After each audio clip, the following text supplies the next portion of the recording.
Welcome to Be Customer Led, where we'll explore how leading experts in customer and employee experience are navigating organizations through their own journey to be customer led, and the actions and behaviors employees and businesses exhibit to get there. And now your host, Marbue Brown.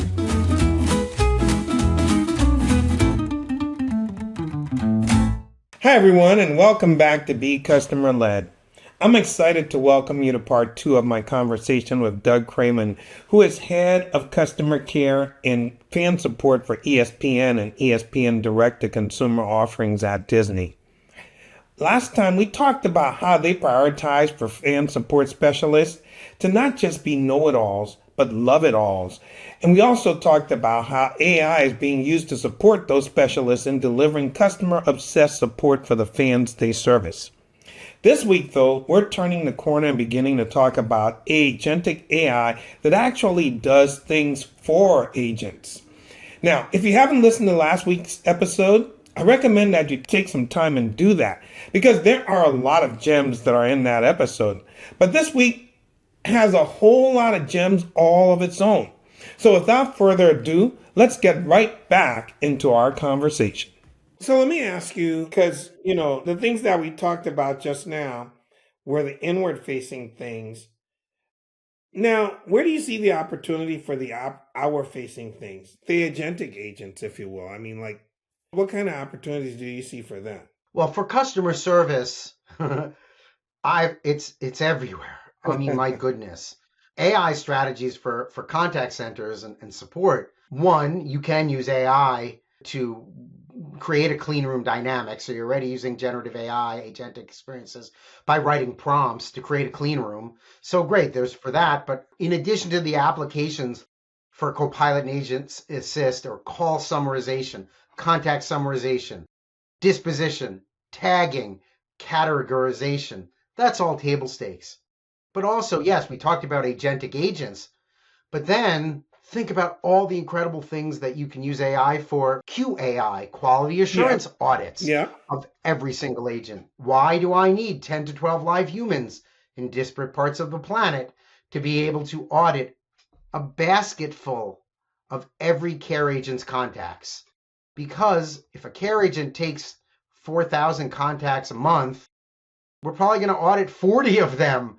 If I have 500 agents, that's really difficult, right? So why can't I audit every single one in the moment? Yeah, audit everyone every day. I had another guest on my program whose company works with contact centers on this, where look at all the calls for an agent every day, evaluates them on them, gives them areas of improvement, and compares them to the top agents and finds places where they can improve, bundles all those suggestions. And whereas before you had to take people offline to measure just a sample, now you can, look at everything, right? This is fitness. It's customer service specialist fitness at its finest. I mean, if you think about what athletes do, now with golfers, AI can analyze every single swing and give them immediate performance improvement plans. You can do that with customer service as well in the moment with generative AI. But in addition to that, don't just analyze the conversation. How about auditing CSAT? So in addition to QAI, you have generative CSAT, customer satisfaction survey audits. So you audit the responses of the fan and track what they said using a tool we called cathartic scoring. So what is cathartic AI? Catharsis scoring is a whole nother thing we could delve into in another conversation. But what we want to analyze regarding every contact is how the conversation changed from being highly charged, highly negative, looking at the words selected by the customer, and rightly so, anger, frustration, desperation, one word, the individual using words like loss of hope, giving up, tried everything, cursing, all sorts of words of agita, and that are not scoring positively on wonderful words, but we want to look in the conversation of how that changed cathartically, because cathartic is something that is radically different, where you have an aha moment, where suddenly at the end, words that are very gracious, kind, appreciative, we want to see and thankful, we want to see that. And we do. We use AI for catharsis scoring. And then what do? We match those CSAT responses with the best catharsis scores. We also look at the most toxic ones too, and we take action on those too, obviously. But we look at the best, we compare it to the QA of that conversation, and then we do what's called pirate and modify. We steal it because that is the secret recipe of a great conversation about a specific issue, and we pirate it, we steal it, and then we modify it for every care agent so they can make it their own. So then the care agents see these are new ways to speak to the fan. Use these words. They're rated very highly. They're cathartic. And the AI is going to learn from it and use those words and share it with the care agent. So suddenly the conversation is successfully disarming, where the care agent successfully owns the conversation.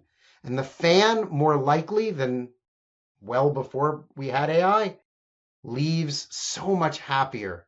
And we see CSAT scores that are going, 20 to 40% higher across the board for conversations that have generally been a giant struggle, because we are unlocking the secret sauce of how to communicate with fans, consistency with logic and repeatability, logically and repeatably, to make a successful conversation. The AI is wonderful for all of those things. That really sounds great. So if you think about a perfect fan support type of interaction as a story arc, what would be the key elements from start to finish? That's a tough one, because we like to say we support the fans in the stands and the suits and the suites, right? All types, whether, you happen to be a regular fan that's a huge Major League Baseball fan, and you're just watching every game because you love it, sitting on your couch or in the peanut gallery of your local team in the stadium, or you happen to be, an executive VIP or an athlete yourself that's watching the sport that you play and you love. You're on a spectrum of fan per se, but it really doesn't matter. What they all want is what they all want now in the moment, and we want to all treat them exactly the same. And so really understanding what it is, every agent I have is highly trained. They have to be. They're constantly being tested, certified, and, for example, upon certification, they're always engaging. They must constantly play fantasy. They must, or they are let go, right? So they must play it. You must know it. You must experience it to be able to service it. Same. So they must there's be no fans difference too. there. Bottom line. They must be fans too. Exactly. I look at this at any company that I would work at, and it's more challenging in other companies, I would probably say. With insurance, are you a fan of insurance? I don't know. Maybe, you see the Geico commercials and the people that work they're the love-it-alls of insurance with Flo and all of that, and they make a good story for that. I want that. Go ahead. No, I was going to say this whole notion of the agent or the person who's dealing with the customer being a fan. Apple does a similar kind of thing, in the Apple stores. So, by the way. Absolutely. Lululemon does the same thing, whether it's in store or if you do it online to make a purchase. They love the products, they use the products, and they endorse the products. Yeah, and by the way, two other companies that are highlighted in my book, Blueprint for Customer Obsession, as the companies that have like a bona fide customer obsession card. Apple's one of them, and Disney's one of them. Now there's 8 others, but since we hit that part of the conversation, I thought I'd just bring that out. We're honored to be a part of it, but I think there's truth to that. Storytelling, and I studied this in anthropology, archaeology. A good example is because there is no written history or written language, I should say, not written history, written language in a lot of Native American cultures. There was written history. There was cave paintings, for example. They would tell a story, and you'd see it on their pottery, whether it's cave paintings, pottery, art, etc., even through architecture. Good stories, well told, keep people, it gives them hope, right? It gives people a sense of belonging and being a part of something greater than themselves. Sports are the same thing. And that is something that in the hardest times, sporting events give us something to hold on to and hope for.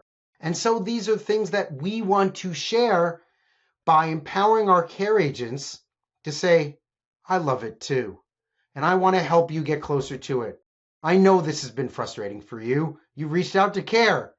Clearly, it wasn't an easy experience. I got your back. And that's the most important thing we also want our AI to exude is a sense of, I got you. You reached me, Doug Kramon. I got your back. I'm going to take care of you.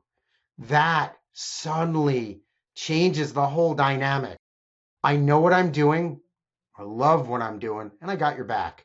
We do those three things, we win every time.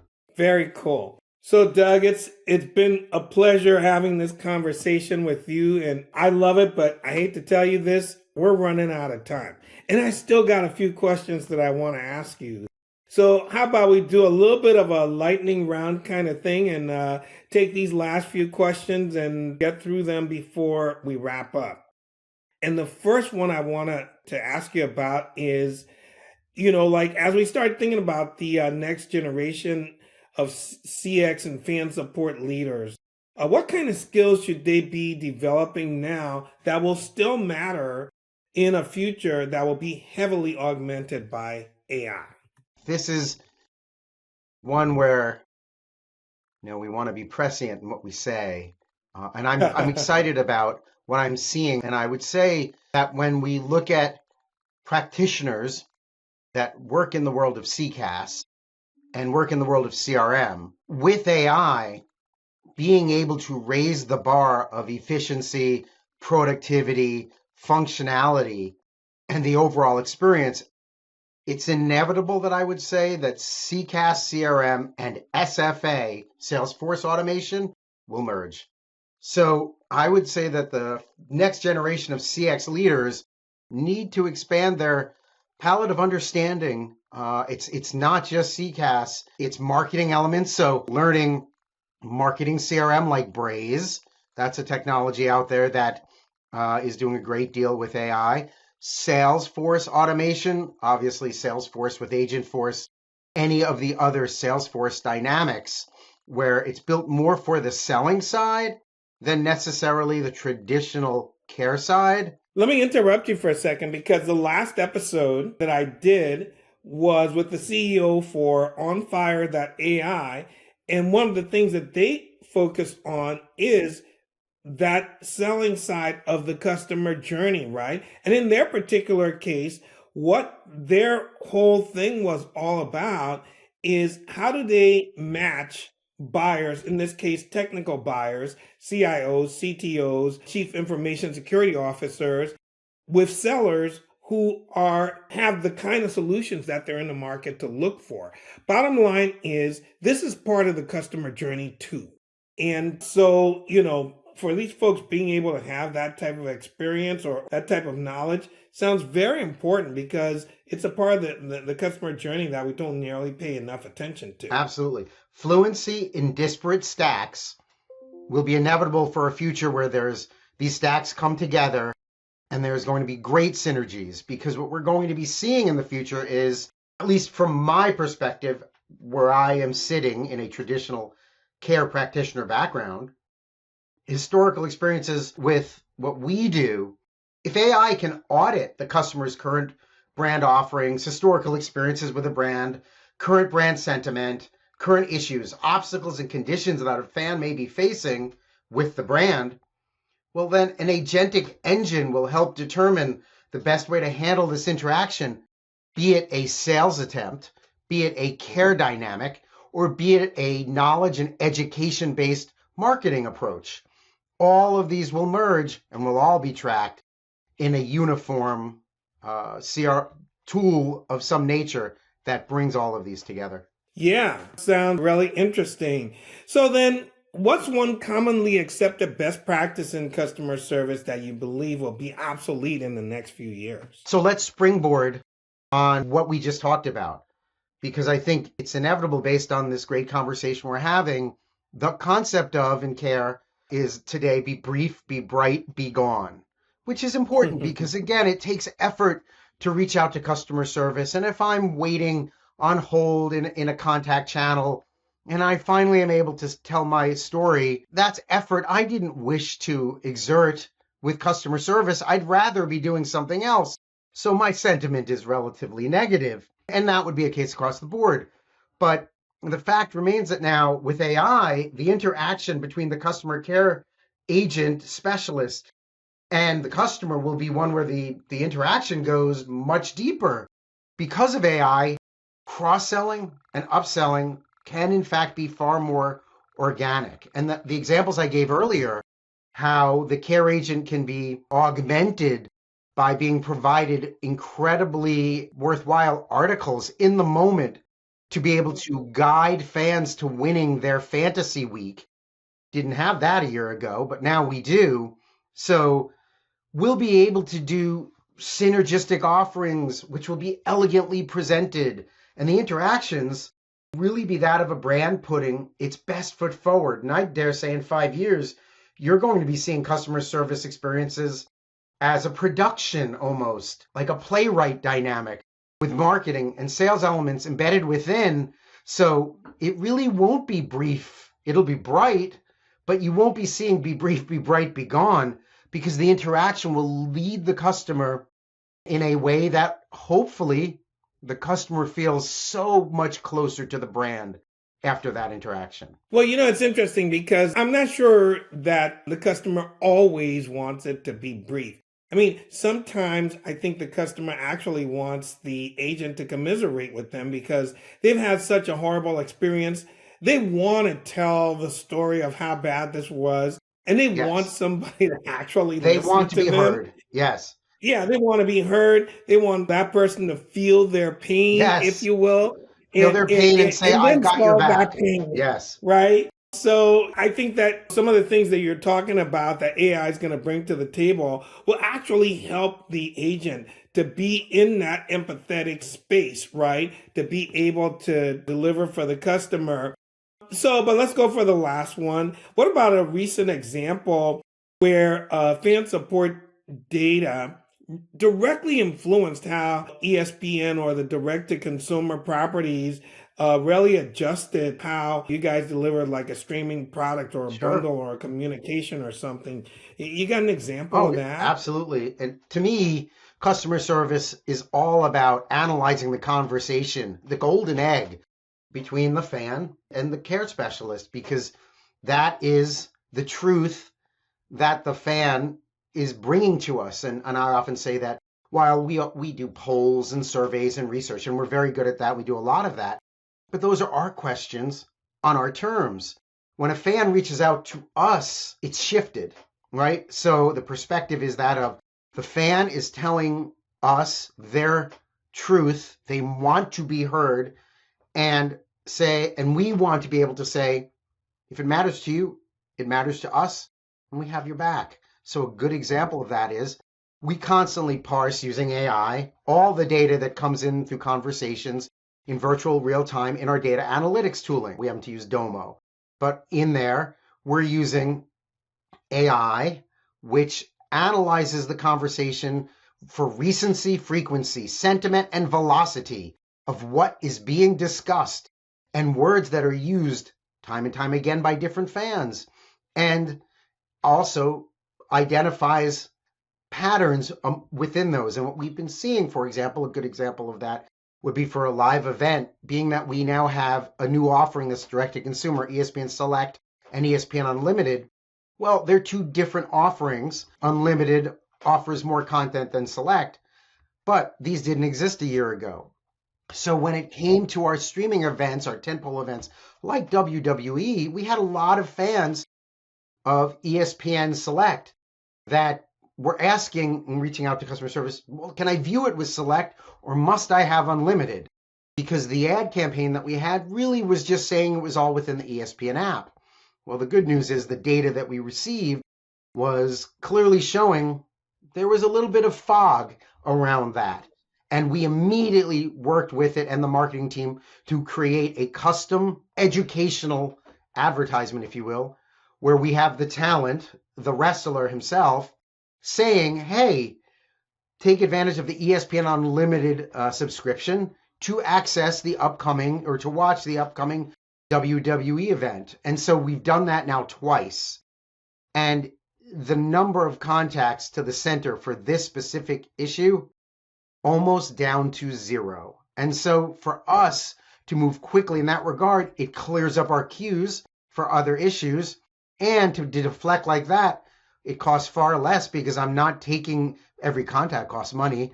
I'm not taking contacts that are now being addressed by an educational tool that wouldn't have existed if we didn't have AI in our data analytics analyzing each contact. And that's absolutely a great example. Let me tell you, for me, that how AI is able to help us parse these things these days is a big deal. I mean, it's something that CX leaders have been working at and beating their heads against the wall for a long time to be able to parse all this unstructured data that comes through all kinds of interactions with the customer every day.